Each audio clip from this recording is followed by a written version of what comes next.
Hi, I'm Rolf Perelius with Shooter's Paradise. Let's talk about responding to the bump in the night. It's 11:30, about to go to bed. I hear something weird outside. Don't know what it was. Before I go to sleep and retire for the evening, I'd like to know what it was. So I'm going to go looking to see what it was. Now, it's very important that we differentiate that from I think somebody is breaking into my house. If I think somebody is breaking into my house, I'm retreating to my safe room, locking myself in and calling the police and letting them deal with the potential home intruder. I don't want to deal with them myself. It's always better to have the police deal with that if you can. So you're going to have a pretty good understanding of whether you're in danger or not when you respond to the bump of the night. Now, by its very nature, there may be times where you will be in danger and you're not aware of that. So you will learn that you're in danger as the situation develops. That's going to be fairly rare. The vast majority of the time, the bump in the night is something innocuous, like a dog knocking over a trash can or the wind blowing something over. How many times have you investigated a bump in the night or a weird sound? It happens almost on a daily basis. We go looking to see what was that. How many times have you encountered a violent home intruder in that case? It's quite rare. So if I hear glass breaking and I think someone is breaking into my house, again, I'm retreating straight to my safe room and calling the police, and that's exactly what we recommend you do. If, on the other hand, I hear a weird noise and I don't know what it was and I don't think that I'm in danger, I'm going to check it out to see what it is. So this leads to a potential very dangerous, very bad problem that can occur. Police officers may have been dispatched to your house for a reason that you don't know. And you could be seen through a window or at a doorway with a gun in your hand. You can imagine what the result of that will be. From time to time, this shows up in the news media, and we see people who have been killed in horrific accidents and tragedies that occur from this. Quite frankly, it's not illegal for the police to respond to your home, and quite frankly, it's not illegal for you to have a firearm in your hand in your home. See, this is one of these gray area overlap things where the perfect storm, as it were, comes together and bad things happen. You can't fault the homeowner, you can't fault the police. Who can you fault? I know that we may argue about who bears fault for this, but it's something that is not clear-cut. There's no clear-cut statement. I certainly want the police to feel free to come to my home if they're dispatched here or they're called here. I certainly want them to feel free because I may need them. I may need them to come and respond with guns. So we'll set that aside and leave that as it were. We're looking at what we should do to avoid the tragedy. So there's a whole bunch of options, and if we give a little forethought to this, you're going to see that we can practically eliminate that danger for ourselves. The first thing I'd like to suggest is using a holstered concealed firearm. Just like I do out in public, if I'm awake and I'm at home, I'm carrying a concealed firearm at home. So as long as it's during my normal waking hours, I should have a concealed firearm on me. And it's available to me if I need it, and it's not seen by others, so I'm not perceived as a threat if someone were to see me moving around inside my house through a window or such like that. That would be the ideal response in my opinion. Another thing that you can do, let's say I had already retired for the evening, I was in my pajamas and getting ready to get in bed, and I didn't have the concealed handgun on. Rather than grabbing a gun and walking through my house with a gun in my hand, it might be better to have a staged defensive position in my house with a loaded gun in a lockbox, a quick access lockbox, that would allow me to quickly retreat to that point and arm myself if I needed to. So if I go looking and I see, oh wow, look at that, there's a problem outside and there's people prowling, I can quickly retreat to that point and arm myself. That might work well for some, it might not work well for others. I would say that the layout of the house and the property will have a big role in that, but that's something to consider, having a plan and having something like that set up. It may not be the best thing, but it's something to consider. I would also throw this out there that you can get pepper spray. You can get pepper spray in very large containers. This does not look like a firearm, and so if I'm seen in a window holding this, I think because these large containers of pepper spray actually are pretty rare, they're quite available, it's just not many people have them. I think that law enforcement looking in the window, responding to what they think is a violent crime or something, would see this and believe it's a fire extinguisher. So this would be something that I could have in my hand ready to deploy at a moment's notice, and it wouldn't put the police in the fear that it would if I had a gun in my hand.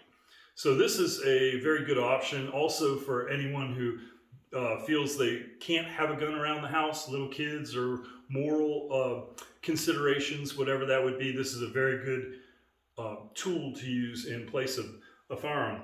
Another thing that you can use that would have the same effect would be a dry chemical ABC kitchen fire extinguisher. This is a great tool, right? It's bright red. No mistaking this for a firearm. Law enforcement is not going to be frightened of you with this as they would be with you holding a firearm. And this is an incredible self-defense tool. If you have ever fired one of these dry chemical ABC kitchen fire extinguishers, you know the amount of powder that comes out of this at once. It would be like taking a whole pound of flour and throwing it in somebody's face. This is an incredible tool. And then when you're done and it's empty of powder, you can proceed to beat them about the head soundly with the can. So this would be a very good tool, both for people who don't want a firearm in the house and also for people who are responding to a bump in the night and need some kind of a tool to use to defend themselves but don't want the police to see them with a firearm in their hand. This would be a good option.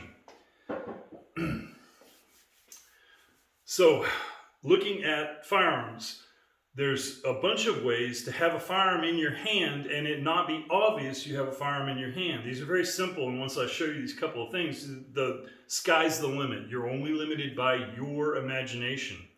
So I have a firearm, and hopefully you can see in the camera that there is nothing in the chamber, nothing in the magazine well, and the firearm is unloaded. So, have an unloaded firearm here. There is something that we can do to hide this as I respond to the door. For some reason, I try never to open the door to a stranger. But let's say for some reason the door needs to be open to deal with somebody on the other side, and I really am kind of worried about it. Well, if I open the door to law enforcement, I have a gun in my hand, I'm going to be shot. That's the breaks, that's what it is. Whether we think that's right or wrong is kind of irrelevant. It's what will happen. So, and I believe it was Masad Ayub that used the example that you retire for the evening, and at 10 o'clock after you go to bed, your vehicle is stolen. The police recover it at 12, and at 1 a.m. they're knocking on your door, bringing back or telling you about their recovery of your stolen vehicle. And it's 1 o'clock in the morning, somebody's beating on your door, you go to the door with a gun in your hand, and you're shot dead by the law enforcement officers. So these things can happen. There's a million ways they can happen. So one of the things I can do to have a gun in my hand and not to obviously have a gun in my hand is to do the towel trick. It's really simple and it works really good. You take the gun and you simply drape a towel over the gun. And now it's not obvious that I'm holding a gun. And you can say, oh, well, I can make out the outline of a gun. Well, good for you. Absolutely. But the first thing you see is a towel. It's not a gun. So I would recommend that this would be a way that you could respond to the door and have a gun in your hand, instantaneous self-defense ready, and not scare police so that they shoot you. That's just the towel trick. That's one thing to consider. Another thing I'd like you to consider is the bag trick. I can take a bag and I can take and insert my firearm in the bag, and with a little experimentation, you'll find a good way to pinch the bag with your pinky finger, and now you can respond to the door with a gun in your hand ready to fire, and you've got this little bag on it, and so it hides the fact that you're holding a gun. This is a very simple, very easy thing to do. Yes, of course I've got a gun, and yes, you could tell I have a gun. If I had the right bag, you'd never know. And the important thing is, at first glance, it's a bag in my hand, it's not a gun in my hand. So I can be fully armed, fully operational, ready to defend myself. At the same time, I'm not responding with a firearm in my hand. I'm not getting shot by responding officers. So the bag trick, it's a very valuable thing. So another thing we can do is to do the newspaper trick. And that is to simply take a newspaper and hold the newspaper and hold the gun in the newspaper. This is another thing that can be done. With a little practice, you'll find a neat way of holding the newspaper so that you can actually shoot well with the gun. Try it at the shooting range next time you go. Bring a plastic bag, bring a little newspaper. Set yourself up so you can practice. Instantly available. You are ready to go. You can protect yourself.